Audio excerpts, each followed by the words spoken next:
Hello friends, स्वागत है आप सभी का आपके अपने YouTube channel Anjana rock nursing में। और आज हम बात करने वाले हैं लिकोरिया के बारे में। लिकोरिया क्या है?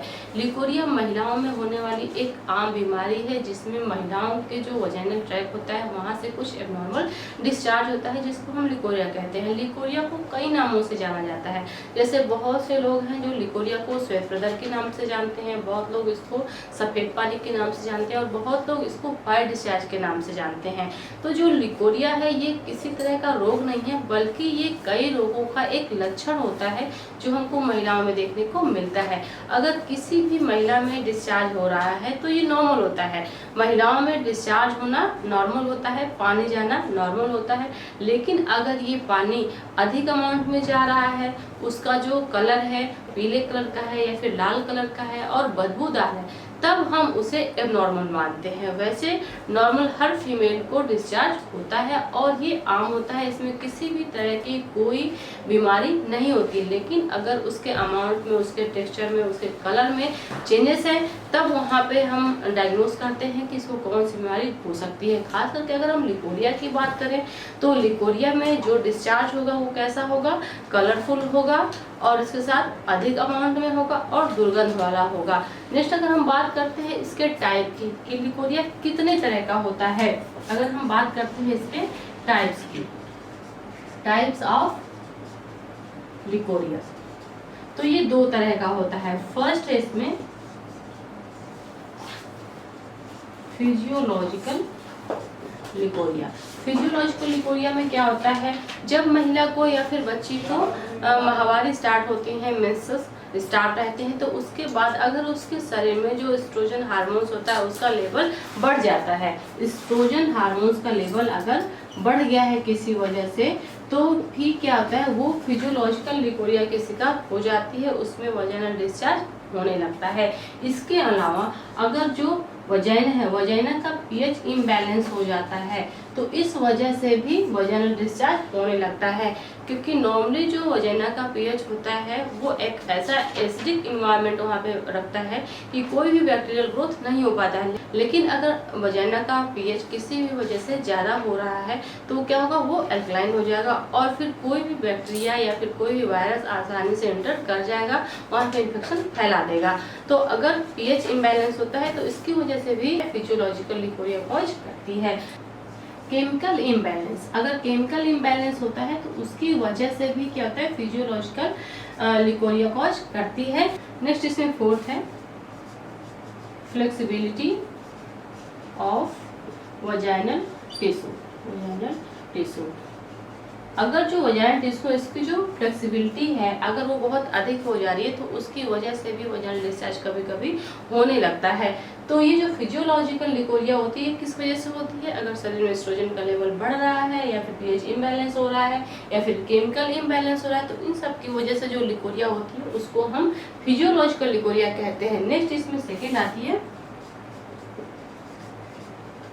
इन्फ्लामेटरी और इन्फेक्शियस लिकोरिया।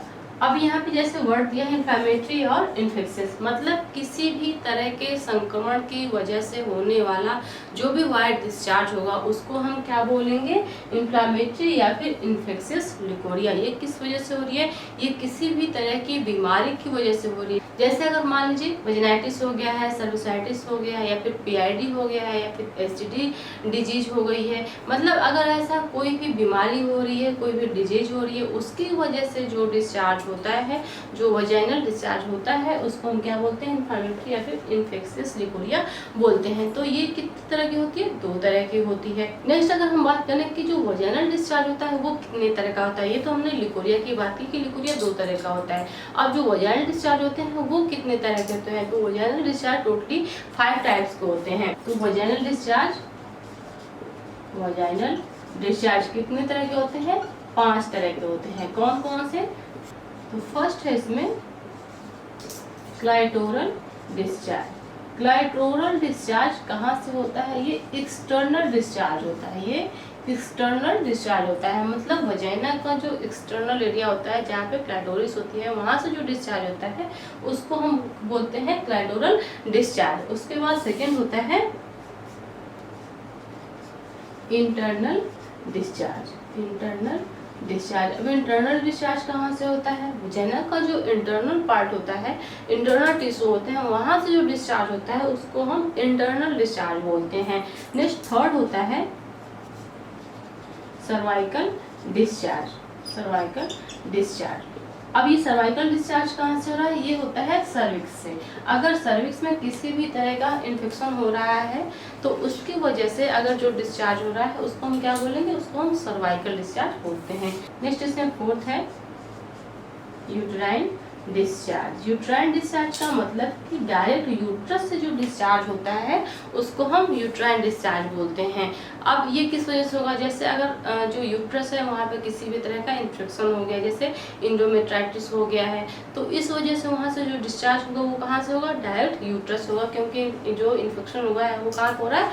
यूट्रस में हो रहा है। नेक्स्ट फिफ्थ पॉइंट है ओवेरियन डिस्चार्ज। अब जो ओवेरियन डिस्चार्ज है ये कहाँ से हो रहा है? ये डायरेक्ट ओवरी से हो रहा है, जो अंडाशय है वहाँ से डिस्चार्ज हो रहा है। जैसे मान लीजिए अगर कोई ओवेरियन सिस्ट हो गया है या फिर वहाँ किसी तरह का इन्फेक्शन हो गया है तो इस दौरान जो डिस्चार्ज होते हैं वो कहाँ से होते हैं? वो ओवरी से होते हैं, तो उसको हम ओवेरियन डिस्चार्ज बोलते हैं। तो इस तरह से जो वजाइनल डिस्चार्ज होता है वो 5 तरह का होता है। जैसे हम देखें, अगर ये यूट्रस है, ये वजाइना है। अब अगर मान लीजिए कि ये क्या है? ये फैलोपियन ट्यूब है और यहाँ पे होती है ओवरी। अगर मान लीजिए ओवरी में किसी भी तरह का इन्फेक्शन हो रहा है और वो डिस्चार्ज ओवरी से हो रहा है, तो अगर ये ओवरी से डिस्चार्ज हो रहा है तो आउट कहाँ से होगा? ये वजाइना के थ्रू ही आउट होगा। अगर यूट्रस से किसी भी लेयर में इन्फेक्शन हुआ है, वहाँ से डिस्चार्ज हुआ है, तो भी ये डिस्चार्ज कहाँ से आउट होगा? वजाइना से ही होगा। अगर सर्विक्स में, यहाँ जो सर्विक्स का एरिया, अगर यहाँ पे किसी भी तरह का इन्फेक्शन हो रहा है और इसके वजह से डिस्चार्ज हो रहा है तो ये भी कहाँ से आउट होगा? वजाइना से ही आउट होगा। तो इस तरह से चाहे इन्फेक्शन जहाँ पे हो रिप्रोडक्टिव सिस्टम में, जो फैलोपियन ट्यूब है, ओवरी है, यूट्रस है, सर्विक्स है, कहीं पे भी अगर इन्फेक्शन हो रहा है, डिस्चार्ज हो रहा है, तो आउट कहाँ से होगा? वो वजाइना से ही होगा। तो जो वजाइनल डिस्चार्ज है वो कितनी तरह के होते हैं? 5 तरह के होते हैं। लिकोरिया कितनी तरह की होती है? 2 तरह की होती है। कौन कौन सी होती है वो मैंने आपको बता दी। नेक्स्ट वीडियो में हम देखेंगे इसके कारण के बारे में। तो मिलते हैं अगली वीडियो में, तब तक के लिए थैंक यू सो मच।